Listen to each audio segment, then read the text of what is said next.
What up, guys? How y'all doing? It's Ash Black here. I'm here to talk about the game between Real Madrid versus Real Oviedo. I hope you guys will like and subscribe, please. All that, like, share the video, and I'm gonna give my quick review about the game, analyzing the game, how it went for both teams, and what this means going forward now for both teams. Um, First, let's just start with this. Like, good job for Real Madrid winning the game. I think no one, if you're a Real Madrid fan or you're someone who watches La Liga, you guys will understand that it is expected of Madrid to beat this Oviedo team.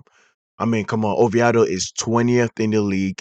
They have scored the lowest amount of goals by team with 27 goals, right? And I believe they've conceded probably the most goals. They've conceded almost 60 goals in the league, almost 60 goals in La Liga. So this team are at the bottom of the barrel, bottom of the league, and they are for sure, even before this game, it was already written in the death note, written in the stone that this team is getting relegated. Doesn't matter if they win, doesn't matter nothing. They are getting relegated. For Real Madrid, before this game, we both know that if this game would have meant a lot more if Madrid did not lose to Barca last week. If Madrid was able to just find a way to beat Barcelona at Camp Nou, stop Barca from trying to lift that trophy, which is a big embarrassment for Real Madrid to lose an El Clasico and have the team that you lost to celebrate the trophy, the La Liga trophy on top of your head. That is shameful. That is embarrassing. I will have to say this. Now that we have got that out the way, you could tell that both these teams are coming in. They're not fighting for nothing. But what they can compete for, what they can fight for is entertain the fans that decide to come and watch the game. Did you guys watch the game? Real Madrid seats was there was a lot of empty seats at Real Madrid. There was so much empty seats at Real Madrid. The crowd. I'm not saying that the crowd was empty, but you could literally see empty seats. That goes to show you that a lot of Real Madrid fans, they have checked off, they have turned their brain off, and they have checked out of this La Liga season, and they are just waiting for the summertime, for the FIFA World Cup, and they're just waiting for next season, right? This game opened up with Real Madrid trying to do something, trying to score as early as they can, trying to open the game up as soon as possible, right? Real Oviedo, they came in with a 4-2-3-1 defensive structure, and I will admit they were very defensively sound, very defensively good. Like I said, there's nothing to fight for, but at least entertain your fans and compete for the sake of your badge and for the sake of your pride and dignity, right? And I think in their own way, we saw that from Madrid, and in their own way, we saw that from Real Oviedo or Oviedo. I'm gonna say Oviedo. You guys correct me if I'm saying it wrong. I will admit Real Madrid did not dominate this game. They didn't dominate the first half. They did not dominate the second half, but they were very, very efficient and very good at high pressing to get the ball and find a way to open up the scoring, right? To open the game up. There was a lot. I would say that Jude Bellingham in the first half was the best player by far. He was the only shining light of the attack, right? That first half, he had almost three shots on target. You see him trying to do something, trying to do some long range shooting, trying to dribble past players.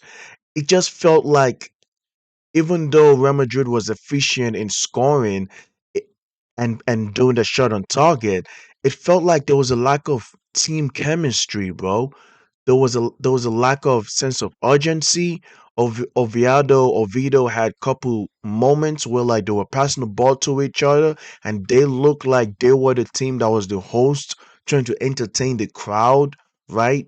We saw quite a bit of boos towards Vinicius Junior, and I will admit maybe the whole team as a whole, the team as a whole, right? Very, very disappointing from what I was seeing in terms of Real Madrid play just trying to be urgent, bro. And I'm like, is the chemistry that broken?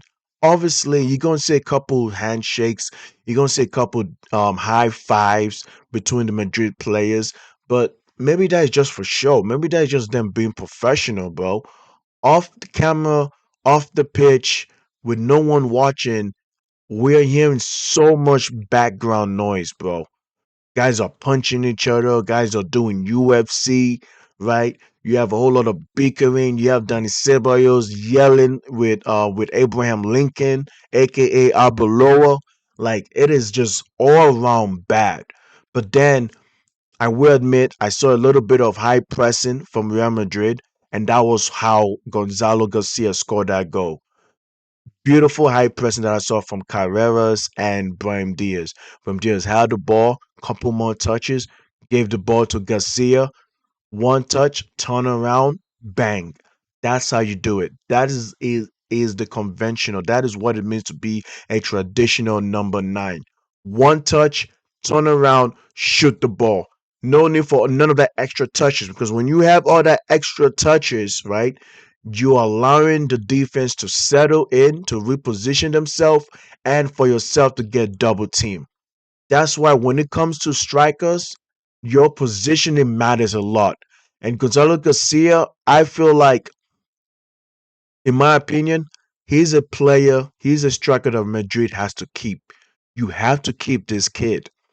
Because why, yes, a little bit, he has a little flaws in his game. He's only 22 years old, but that prowess, that strength and power that you need of your number nine, that height, he has it all. And he showed it in this game. Right towards halftime, bro. 2 minutes to halftime, Gonzalo Garcia did what he was supposed to do. Open the team up. One goal to Madrid in the first half. Second half, I just want to say that it was so nice to see Santo Cazorla come into the game. Seeing Santi Cazorla, a guy who, even though I'm a Chelsea fan, I rate him so highly. I remember watching him back at Arsenal Football Club.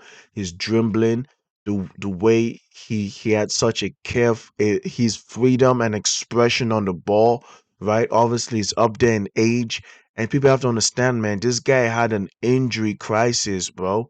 Right after he left Arsenal, man, it was going downhill for this guy. Like his injury was so bad, bro. They said that they were gonna like there was a chance that his leg could get amputated. Let that sink in. Go look it up. Cause Zolo had a chance.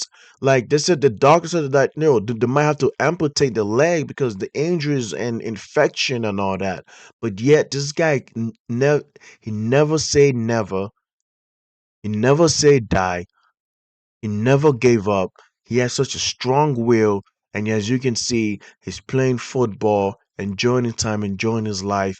And when he was subbed in for Real Oviedo, I want to thank the Real Madrid fans. I want to thank the Oviedo fans for standing up and clapping for him, for cheering for him, because that showed me that the fans that was in those stands, they understand Cazorla injuries, they understand how good of a footballer he was and just how enjoyable he was to watch in his prime, man.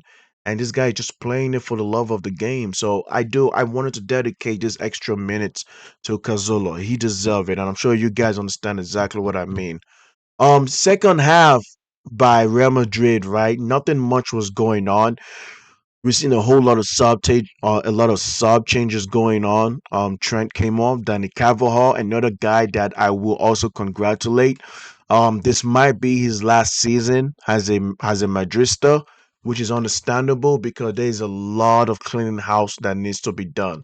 So I have to give a very big shout out to Danny Carvajal, man. I consider him a legend. I consider him a guy that served the badge, that gave loyalty, hard work, was part of the greatest dynasties in the 21st century of sports and football, right? And it was really nice to see him come on the pitch as well. We see Mbappe after with a hamstring injury coming on, and Mbappe got some booze, man. He got some booze. But I love the fact that Mbappe was professional because that is what you need. That matters a lot. Be professional no matter what is going on. Just be professional. And I saw that from Mbappe. I saw him linking up. I saw him doing the best he had to do. Jude Bellingham came on as well, but Jude Bellingham came on before Mbappe, I believe. Jude Bellingham came on as well. And from what I can say is Mbappe got the assist, gave the ball to Jude Bellingham. Jude Bellingham doing what he does, boss, doing what he does best. Aim and shoot, left low bottom corner. There you go. 2-0 Real Madrid. Remember what I'm saying, guys. Real Madrid did not dominate this game, but they were very efficient in just trying to score. And that's exactly what matters. They put efficiency over dominance, and that was very, very good to see. I enjoy the high pressing. Um, the impact of the bench of Madrid shows how like the star power is still the ultimate discrepancy. I mean, when you have Kylian Mbappe and Jude Bellingham coming on from the bench, and those two play, one player gives an assist and one player scores the goal, like there you go, right? Another credit I have to give was to Oviedo. This game could have been 5-0, 4-0 to Real Madrid. But of course, man, Aaron Escondel, who unfortunately, because he's getting relegated, a lot of people are not gonna appreciate how good Oviedo goalie was this season, man. I mean, this guy had 5 saves, bro.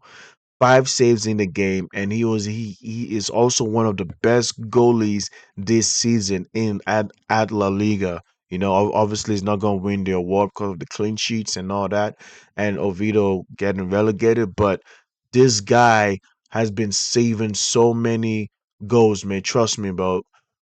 Ovi- Oviedo conceded about 60 goals this season. They could have conceded a lot more. Trust me, if you guys do your research, you will know exactly what I'm talking about. Overall, um, look, man, Real Madrid at this point, yeah, I think they have one more game.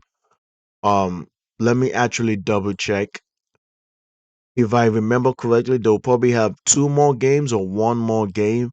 But either way it goes, right, dog, what Madrid needs to do is just play to win.